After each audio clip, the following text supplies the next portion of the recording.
Around the world, many governments have been propping up their economies with stimulus packages to tackle the devastating effects of the COVID-19 pandemic. America alone has spent trillions of dollars. It could be about to spend trillions more. Negotiations will continue today on a second round of stimulus money and unemployment benefits from the federal government. The long-term impact of these unprecedented fiscal measures remains to be seen. You submitted your questions about America's stimulus to John Fassman, our Washington correspondent, and Callum Williams, our senior economics writer. Here are their answers. Where does the stimulus money come from? I mean, fundamentally, it comes from the US government going out into the markets and borrowing money. So at the moment, the US government is taking in much less in taxes than it wishes to spend and is spending. And so basically, it has to go to investors and say, we would like to borrow some money off you, and we will pay you for that privilege. And fortunately, the conditions are such that the US government is able to borrow really, really vast amounts, trillions of dollars, and that's not going to cost them all that much, given that interest rates are fairly low. Callum, given that the American economy is in such a state, why is it still so easy for the government to borrow?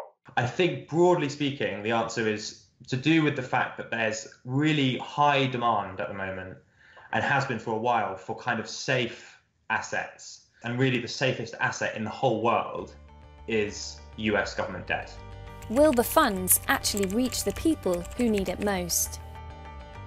You'll remember when the first round of federal unemployment stimulus came out, it took a while for that money to reach people because state unemployment systems are so creaky that they had to effectively redesign them to take in this new stream of funds. The worry about Trump's executive order on UI now is that with $300 coming from the federal government and $100 coming from the states, it's another new pair of income streams, which means the states will need to configure their systems to get that money to people, which means it will take some time to actually get the money to the people who need it most. But John, I guess also it's the case, right, that there are large sort of chunks of people in the US who maybe were not even eligible for, say, the stimulus checks, which were paid out in April, and maybe even still haven't got their unemployment benefits, perhaps because they have an irregular immigration status and all that kind of thing. Yeah, I think that's true. There is a risk that some people who need the money may not be able to get it at all. And remember that the amount of money that Trump made available through his executive order is just $44 billion. So that will last maybe 6 weeks. So whether people will get their money within 6 weeks is an open question.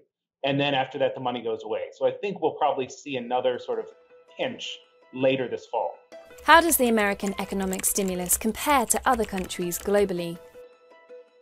I mean, there are a few other countries like Britain, Japan, Singapore, which get quite close, but America is pretty certainly the most generous of the whole world. And that's, I think, particularly extraordinary given how stingy the American welfare state generally is and how deep the reluctance is to give people money when they're out of work. In the US, for complicated historical reasons, every time there's a recession, there have to be these very prolonged negotiations at Congress about exactly how the US government is going to make unemployment insurance more generous. So the US kind of has to be more generous when it comes to a recession. And this is part of the debate that's in Congress right now, right? Senators like Michael Bennet want the UI benefits to have stabilizers, meaning that until unemployment, one proposal is until the unemployment rate is back at pre-pandemic levels, some stimulus will keep going out. It will gradually be tapered down. So there's a move among some Democrats, in particular in Congress, to push the next stimulus measure, whenever that is, to include these stabilizers so it does go out automatically. Has the increased unemployment benefit disincentivized people from going back to work? No, it hasn't.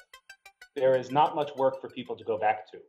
So people are getting this money not as an alternative to actually finding work, but because so many businesses have closed, because so many businesses are hurting, because demand is down so much, this money is going out to make sure the entire economy doesn't seize up and people still have money to pay for food, rent, and things like that. I mean, I think it is true that like there are many instances in which generous unemployment insurance payments can make it less likely that people look for work. It's not like a myth that happens, but at the moment, as John says, there's just absolutely no evidence that it's discouraging people from working. There is this sort of doctrinal reluctance, especially among the American right, to giving people money, to giving people generous amounts of money who are out of work. because it does, in fact, it can disincentivize work. But in this case, that's just not true. There's no work for people to go to. How will America's economic stimulus impact inflation? So you hear this argument a lot on from certain people that because the US is pumping so much money into the economy and the supply of money is rising quickly, that inflation is definitely going to be around the corner. My sense is that is not, at the moment, doesn't look very likely at all. And the reason for that basically is that what you're seeing at the moment is a lot of very cautious behavior, both among firms and among households. So for instance, with households, the share of income that people are saving has gone way, way up since the pandemic began. And you're seeing the same thing with businesses, where businesses aren't investing really as much, anywhere near as much as they were. They're conserving the money instead. So although money's being paid out, it's not so clear that there's a lot of extra money kind of chasing goods and services, which ultimately is what causes inflation to go up. Wages just aren't really going to be going up that much. And fundamentally, to have inflation, persistent high inflation, you need to have wages that are also going up. Otherwise, inflation basically sort of runs out of steam. So at the moment, I just don't see that, the stimulus having a particularly large impact on inflation. Should Americans be concerned that the stimulus will put the government in debt? My sense is that it's okay and legitimate to worry about debt sustainability. There is obviously a point at which a country is overly indebted. I don't think the US is at that stage yet, not least because interest rates are very low. So the share of federal money that's going on interest repayments is quite low by historical standards. But also, I think you have to make a judgment call as to whether having a bit of extra or quite a lot of extra debt is worse than a recession, which without the government help would have been really quite staggeringly bad. So I think it's the lesser of two evils, really. But that doesn't mean that debt has no political salience. I think especially if you see Joe Biden win the White House, I think there's going to be a tremendous concern about national debt that comes from Republicans who have heretofore been quiet, both regarding the effects of Donald Trump's tax cut and the amount of money going out the door in the stimulus. Politically, I expect concern over the debt is going to rise quite steeply if Joe Biden wins. So, John, does that mean that if Biden wins, that basically, unless the Democrats take both houses of Congress, you could basically rule out any further fiscal stimulus? I would think so. I think unless Democrats take both houses of Congress, then I think you'll see a tremendous push for austerity. Does that mean that purely from an economic perspective, you want Trump to win?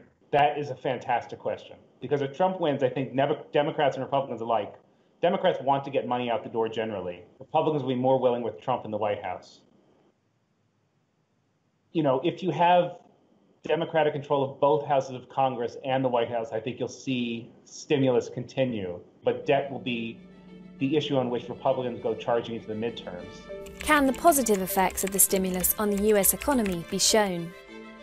If you look at what's happened to household income in the US since the crisis began, normally in a recession it goes down, kind of obviously, because people lose jobs and all that sort of stuff. Whereas so far this year it has gone up, which is highly unusual. So in that very sort of simplistic sense, it has had a positive impact on the economy. It's quite hard to point to any obvious negative effects that it's had. So on balance, I think it's a pretty compelling case. It's done a lot of good. I think one other positive effect of the stimulus rate can be seen in the stabilization of poverty rates. That even as the economy contracted and people lost their jobs, the poverty rate did not measurably increase. That suggests to me that the stimulus kept people from falling into poverty who otherwise would have. Is America becoming more socialist by handing out the stimulus?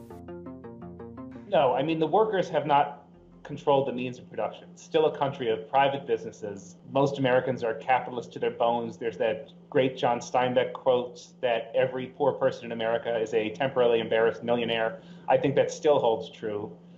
In this case, though, there are a whole lot of people who went out of work for no fault of their own and who need a lot of help, and the economy in general benefits from them getting that help.